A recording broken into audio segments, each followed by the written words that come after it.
믿음으로 말미암아라는 제목으로 하나님의 말씀 전하겠습니다. 믿음으로 말미암아라는 제목으로 하나님의 말씀 전하겠습니다. 사람들은 유익한 정보가 있으면 내가 좋아하는 사람, 가까운 사람에게 그 정보를 나누려는 경향이 있습니다. 얼마 전에 제가 핸드폰을 구입했는데 그 핸드폰을 구입하는 과정에서도 정말 여기서 사면 싸요 목사님 하는 그 말에 솔깃 귀를 기울이고 제가 핸드폰을 구입을 했는데 역시 너무 좋은 조건에서 잘 구입을 했었습니다. 이렇게 사람들이 가진 좋은 정보들을 나누고자 하죠. 제가 목회자로서 사람들에게 당연히 예수 그리스도를 권면하는 것을 가장 먼저로 생각을 합니다. 그리고 그 다음 것을 무엇을 권면하느냐라고 물어본다면 저는 가정을 이룰 것을 권면을 해요. 특별히 청년들을 가르칠 때 가정을 세우는 부분에 대해서 늘 긍정적으로 말을 해주고 또한 온전히 가정 세우기 위해서 늘 기도를 합니다. 왜냐하면 너무 행복하기 때문입니다. 가정을 이룬다는 것이 너무나도 행복하고 가정 안에서 살아간다는 것이 너무나도 감사한 것이 매일매일 흘러넘치기 때문입니다. 물론 지금 제 앞에 계신 결혼 생활을 30년, 40년 해본 분들이 저를 쳐다보시면서 조금 더 살아봐 라고 얘기를 하신다면 제가 할 말은 없지만 제가 여태까지 짧은 인생을 살아오고 10여 년 결혼 생활을 하면서 감사와 기쁨이 늘 흘러넘쳤거든요.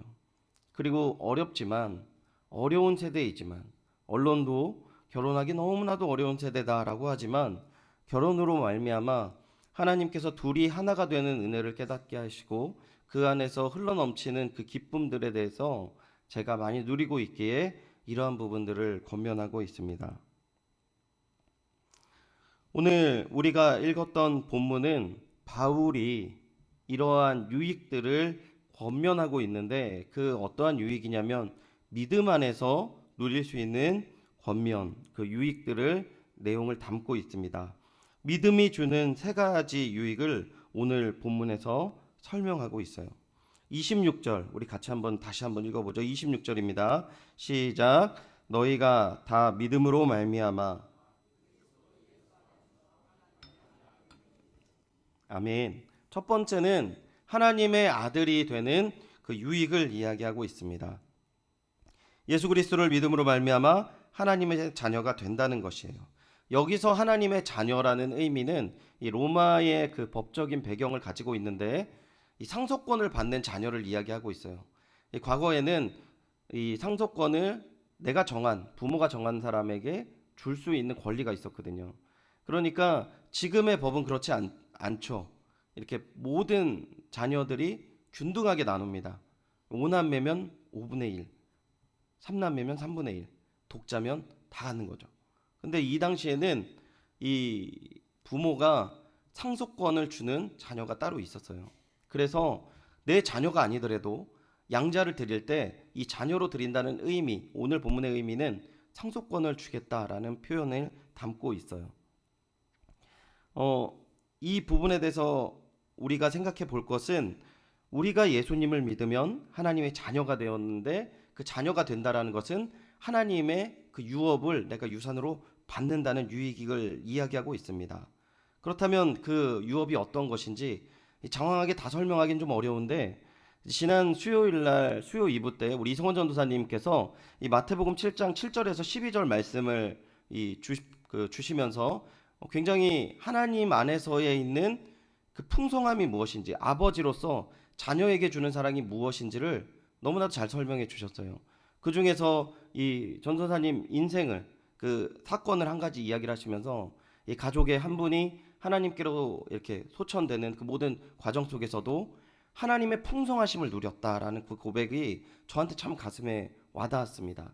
여러분 예수님을 믿으면 하나님의 유업을 받는 귀한 주님의 자녀의 자리에 앉게 돼요. 그런데 그 자리는 너무나도 넉넉하여져서 인간의 생활 가운데에서 우리가 너무나도 아프고 슬픈 자리라 할지라도 우리가 더 하나님의 사랑하는 자리로 말미암아 넉넉하게 갈 수 있는 겁니다.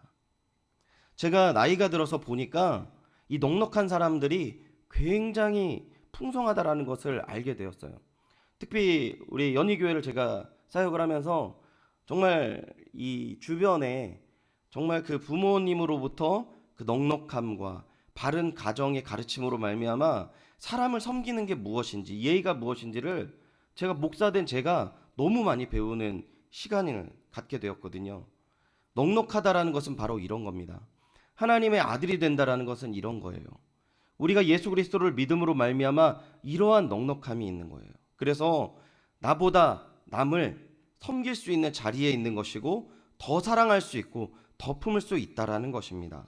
두 번째 주시는 유익이 무엇입니까? 27절 우리 같이 한번 읽어보겠습니다. 시작.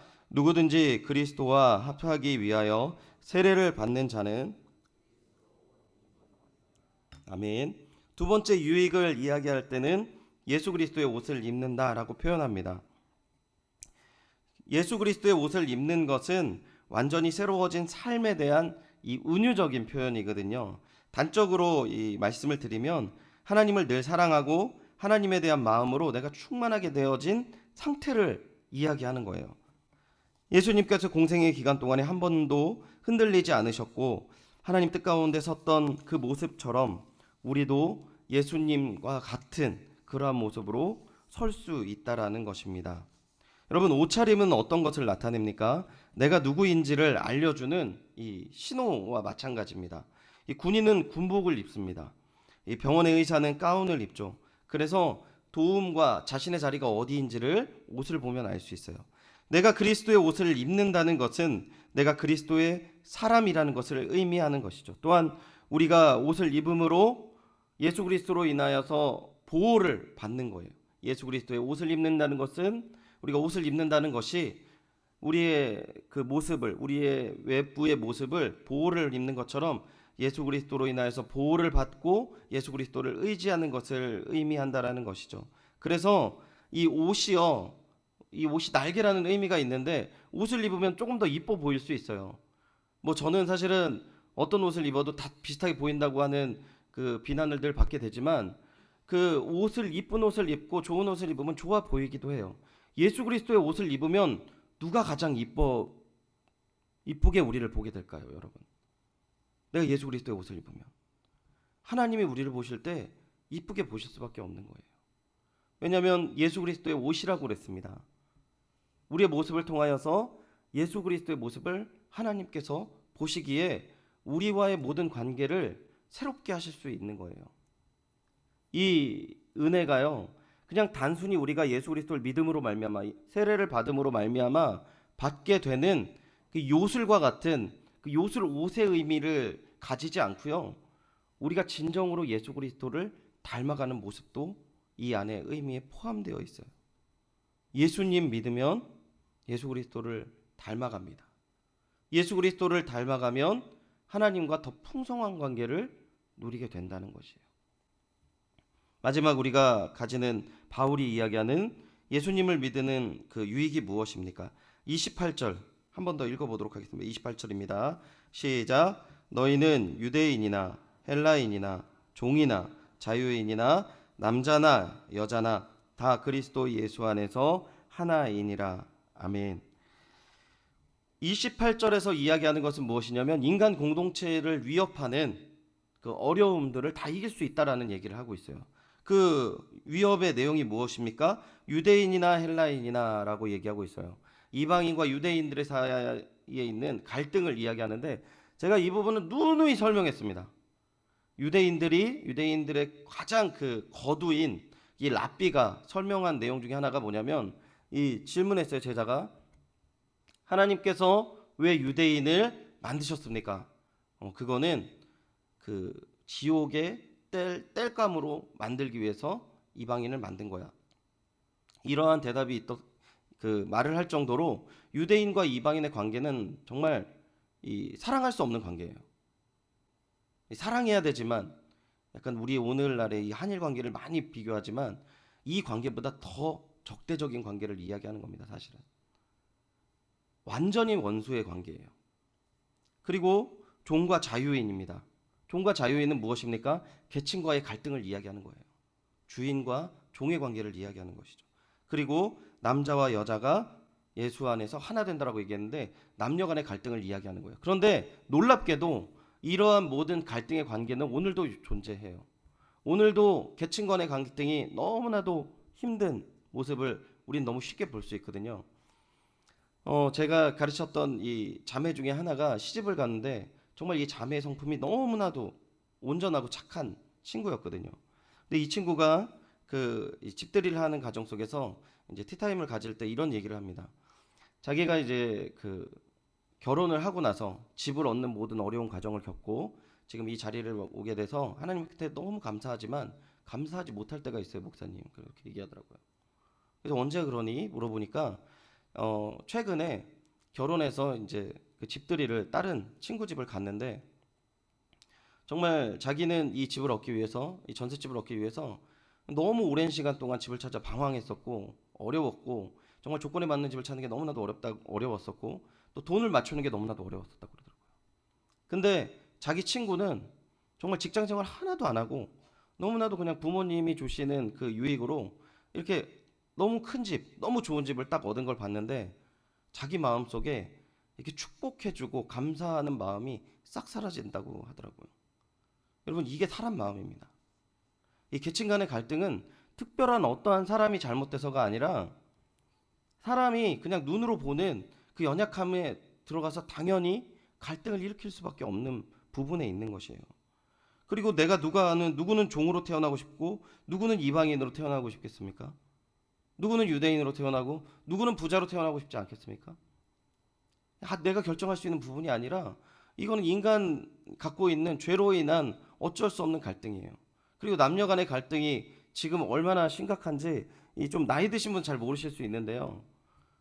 정말 말로 표현할 수 없는, 제가 몇 가지 예를 좀 찾아봤는데 이 자리에 합당한 표현들이 없어요.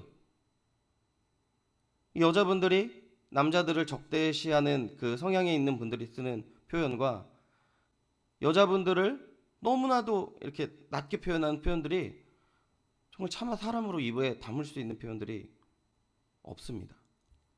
그런 적대감이 너무 팽배해진 사회를 지금 우린 살고 있거든요. 그런데 바울이 뭐라고 얘기하냐면 예수님을 믿음으로 말미암아 이 적대감을 해소시킬 수 있다고 얘기하는 거죠. 여러분, 제가 지금 서두에 뭐라고 이야기하고 있습니까? 좋은 것은 사람들이 가르쳐주고 싶어 해요. 유익은 나누어주고 싶다고 말씀드렸습니다. 그리고 바울이 갈라디아 교회인들에게 예수를 믿음으로 말미암아 너희들이 이러한 유익을 누릴 수 있어 라고 이야기하고 있는 내용을 지금까지 제가 설명해 드렸어요. 그런데 왜 이런 부분에 대해서 바울이 굳이 설명해야 할까요? 갈라디아 교회는 바울이 개척한 교회였고 또 이 사람들은 예수님을 다 알고 있었고 심지어 믿고 있었거든요. 제가 가진 성경책에서 이 갈라디아서에 대한 서머리를 이렇게 표현하고 있습니다. 바울이 1차 전도 여행 중에 세운 이들 교회에 율법주의자들이 침투하여 율법 준수를 강요하며 교인들을 미혹시키는 일이 발생하자 율법주의자들로 인해 왜곡된 복음의 진리를 바로잡고 자신의 사도권을 변증하여 자신이 전한 복음의 온전성을 확증하기 위해 기록하였다. 구원은 율법의 행위가 아닌 믿음으로 말미암는 것을 강조한다. 이렇게 이야기합니다. 즉 예수님을 믿는데 이러한 유익을 누리지 못한 사람이 2000년 전에도 있었다는 거예요. 자, 여기서 여러분 잠깐 저를 보시면 여러분은 어떠십니까? 여러분은 지금 제가 말한 예수 그리스도 안에서 있는 유익을 누리고 사시고 있으세요? 예수 그리스도 안에 있어서 하나님이 아버지 되셔서 넉넉한 겁니다. 그래서 늘 사람을 볼 때 사랑하고 품고 더욱더 이렇게 좋은 관계를 누릴 수 있는 거죠. 그 넉넉함으로. 그뿐만 아니라 예수 그리스도의 옷을 입음으로 말미암아 하나님 보시기에도 특별하다면 여러분 사람이 보기에도 굉장히 특별한 신앙인인 거예요. 딱 저 사람을 보면 예수 믿는 사람은 저래야 돼 라는 이야기를 주변 속에서 들으면서 복음을 전하는 기쁨의 인생을 살고 계시죠. 그리고 또 어떤 부분이 있습니까? 내가 가면 그 자리, 사람들이 모이는 자리에 평화가 흘러넘쳐요. 하나님의 은혜와 사랑에 평화가 흘러넘쳐서 인간들을 괴롭히는 근원적인 세 가지 그 갈등들이 다 해소되는 은혜가 흘러넘치는 거죠. 여러분 그러시는 인생을 살고 계시죠? 예수를 믿으면서. 죄송한 얘기지만 저는 그러한 인생을 살 때보다 못 살 때가 더 많다는 거예요. 예수님을 믿는데 목사인데 그러한 인생을 살 때보다 돌아보니까 말씀을 비교해 보니까 이러한 유익을 내가 누리지 못할 때가 훨씬 더 많다는 거예요. 문제가 무엇인가? 조금 전에 말씀드렸던 것이 바울이 예수님을 증거하고 이 갈라디아 교회를 세우고 갈라디아 교인이 복음 안에서 기쁨을 누렸습니다. 그런데 이 율법주의자들, 거짓 선생들이 들어와서 율법을 강조하는 일로 말미암아 이 교회가 미혹되었다고 그래요. 이 유익을 누리지 못하기 때문에 다시 한번 바울이 예수님을 믿는 유익이 무엇인지를 이야기하고 있는 것입니다. 그러면 여기서 우리가 생각해 봐야 될 것은 율법은 무엇이냐는 거예요. 그 율법이 무엇인지를 갈라디아 3장에서 바울이 설명하는데요. 갈라디아서 3장 21절, 21절에서 22절 그 율법에 대해서 설명하고 있는데 한번 읽어보도록 하겠습니다. 갈라디아서 3장 21절에서 22절입니다. 같이 읽어보겠습니다. 시작. 그러면 율법이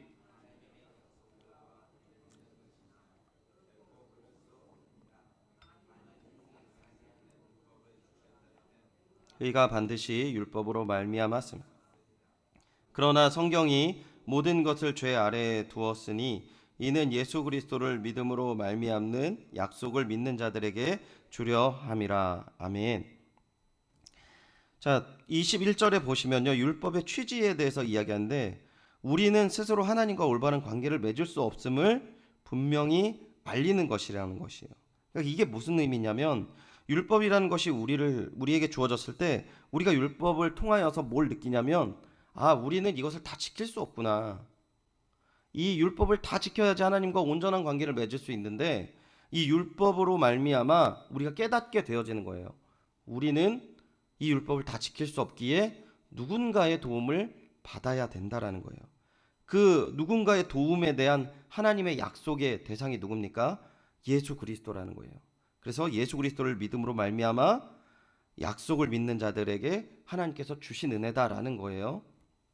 그러니까 율법의 목적이 무엇입니까? 인간의 조성과 영적인 무능력을 깨닫게 하기 위한 것이에요. 이 율법을 통해서 결론적으로 얻을 수 있는 깨달음은 우리는 죄로부터 결코 벗어날 수 없기 때문에 예수가 필요하다라는 결론을 맺는 것이죠. 그래서 우리가 분명히 알아야 될 율법의 특징은 예수 그리스도에 대한 갈망이 생겨야 된다는 것입니다. 여러분 우리가 신앙생활을 하면서 더 깊은 하나님과의 관계를 갖지 못한 것이 바로 이 율법과 같은 것이라는 것을 본문이 이야기하는 거예요. 잘못된 것은 아닌데 이것으로 말미암아 하나님과 관계를 세우지 못한다는 거예요. 그럼 율법을 구체적으로 어떻게 설명을 해야 할까요? 제가 아침에 이렇게 딱 교회 나오면 늘 기쁨과 즐거움이 가득 차서 하나님의 말씀으로 채워져서 이렇게 예배를 준비하고 업무를 보고 또 교회 일을 감당해야 되지 않겠습니까? 그럴 때보다 그러지 못할 때가 참 많은 것 같아요. 왜냐하면 딱 앞에 이렇게 가서 주변을 딱 보면 너무 준비가 안 돼 있는 모습들이 보이는 거예요. 그때 마음속에 도전이 옵니다. 아니 이거 보고 아무것도 안 했어? 아무도 이거를 보고 어떻게 좀 치울 생각을 안 했나? 그런 생각이 드는 거예요. 마음속에 슬금슬금 짜증이 나기 시작합니다. 그래서 좀 이렇게 교회를 잘 알고 세대를 잘 알고 한 10여 년 동안 사역을 하고 나서 다음 세대를 딱 보면 눈물과 간절함으로 사람들을 봐야 되는데 아이들이 잘못된 부분만 보이는 거예요. 예전에는 애들이 되게 예의 있었는데 인사도 안 해. 요즘 애들은. 요즘 애들은 진짜 예전에는 나는 정말 모든 성경학교 다 뛰었는데 요즘 애들 일도 안 하면서 말은 저렇게 많아. 이런 마음이 생기더라고요. 바울이 오늘 본문을 설명하기 전에 뭐라고 얘기하냐면 26절에 믿음으로 말미암아라는 표현을 해요. 이 믿음으로 말미암아라는 원어적인 의미는 확고부동한, 굳건한 이런 뜻을 원어적인 의미에서 품고 있습니다. 여러분, 우리가 신앙생활을 오래 하고 직분을 가져서 그 직분과 오래된 신앙생활에 궁극적으로 되는 그 갈망의 포커스가 어디가 있어야 되냐면요, 예수 그리스도를 더 갈망하는 이 목적성을 띄어야 되는 거예요. 그런데 오랫동안 사역하고 이 목사라는 직분을 받고 나서 제 마음속에 채워지는 부분들이 예수 그리스도로 인한 더 많은 갈망과 기도와 간절함보다는 내 위치로 봤을 때는 잘못된 모습들을 보고 비난을 하고 지적을 하는 위치에 서기 너무나도 쉽더라고요. 여러분, 믿음으로 말미암는다는 건, 예수 그리스도를 믿는다라는 것이 무슨 의미냐면, 이러한 일들이 보일 때마다 더욱더 굳건하게 예수 그리스도 앞에 기도하고 의지하여서 결국은 내가 보이는 그 세밀한 모든 부분을 예수님께서 채워주시고 예수님께서 이루어 주시는 것을 갈망하는 자세라고 감히 말씀드리고 싶습니다. 율법이라는 것이 하나님에 대한 것을 더욱더 갈망하게 되는 그 자리에 있다라고 얘기했어요. 오래되고 성스럽고 아름다운 것이잖아요. 우리의 신앙생활이 더욱더 아름답고 우리의 모습이 더욱더 하나님을 닮아가고 그 풍성한 은혜를 나누기 위해서 정말 중요한 것이 무엇입니까? 인간은 오래되고 높은 자리에 올라갈수록 사람을 지적하고 내 위치를 찾고 내 말을 하기 원하고 나를 드러내기 원하지만, 예수님을 믿는다는 것은 그 모든 것들이 오로지 예수 그리스도를 갈망하게 하고 바라보게 하는 것이 되어야 된다는 것을 이야기하는 것이죠. 여러분, 이 은혜와 사랑이 가득하시기를 축원드립니다. 어제 학부모 입장에서 영화부를 아주 잠깐 들렸는데 너무 많은 감동을 받았어요. 목사 입장으로 간 게 아니라 저희 딸이 영화 보거든요. 아이랑 이렇게 가고 점심 식사를 같이 하고 잠깐 시간을 가졌는데 보이는 모든 것들이 다 감사하더라고요. 우리 선생님들 정말 어렵게 그 시간 쪼개서 미리 와서 준비하시고 이 아이들한테 한마디의 말씀을 가르치기 위해서 이 준비한 내용들에게 대한 감동이 있어요. 그리고 제 식당을 갔는데 대접받는 게 이런 거구나라는 생각을 가질 정도로 너무나 음식이 훌륭했습니다. 만약에 근데 제가 어떠한 관리자의 입장이나 조금 이렇게 조금 능숙하게 정말 사역을 너무나도 잘했던 사람의 입장으로 이렇게 딱 봤을 때 지적하고 그럴 수 있는 위협이 있을 수 있겠다라는 것을 오늘 제가 말씀 속에서 깊이 있게 깨달았거든요. 여러분, 우리가 예수 그리스도를 갈망하는 모습이 채워진다면 우리 다음 세대가 온전히 주님 안에서 오늘 말씀에서 나누었던 바울의 믿음 안에서의 누리는 세 가지 유익을 풍성하게 누릴 줄 믿습니다. 하나님 안에서 그 귀한 은혜와 사랑이 가득하시기를 축원드리고요. 우리의 연약함이 드러날 때마다, 이런 도전들이 되어질 때마다 더욱더 주님께 의탁드리고 그 연약함 가운데 하나님이 새로 잡아주시는 귀한 은혜와 사랑이 가득하시기를 소원합니다.